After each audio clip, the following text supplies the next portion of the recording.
இதுக்காக இவ்வளவு கவலைப்பட வேண்டாம். உங்களோட மொபைலே நீங்க பாத்துக்கலாம். உங்க மொபைலோட இன்பில்ட் ப்ரௌசர் அதை ஓபன் பண்ணிக்கோங்க. ஓபன் பண்ணிட்டு அதுல COWIN.gov.in அப்படிங்கிற வெப்சைட் குள்ள போங்க. ஸோ நீங்க உங்களோட மொபைல் ப்ரௌசர் யூஸ் பண்றது நல்லது, தேர்ட் பார்ட்டி இல்லாம.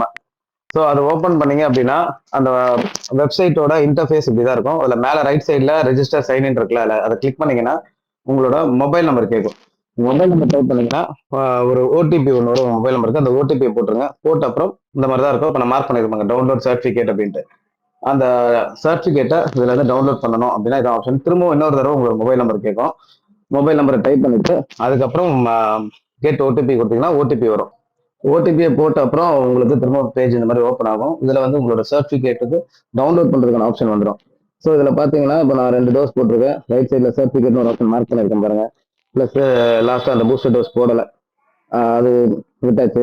ஸோ இப்போ சர்டிஃபிகேட் நான் மார்க் பண்ணிருக்கேன். அந்த சர்டிஃபிகேட்டை கிளிக் பண்ணீங்க அப்படின்னா இப்போ இது வந்து நெக்ஸ்ட் பேஜ் ஓப்பன் ஆகும். அந்த பேஜ்ல பாத்தீங்கன்னா உங்களோட சர்டிஃபிகேட் இதுல ஓப்பன் ஆகி காமிச்சிடும். ஸோ நீங்க டவுன்லோட் பண்ணி இதை நீங்க யூஸ் பண்ணிக்கலாம். நீங்க என்ன டோஸ் போட்டிருக்கீங்க, எத்தனை டோஸ் போட்டிருக்கீங்க அப்படிங்கிறத நீங்க பார்த்து தெரிஞ்சுக்கலாம். அதனால எதை நினைச்சும் பயப்பட வேண்டாம். என்ன போட்டிருக்கீங்கன்னு பார்த்துக்கோங்க. தேங்க்யூ.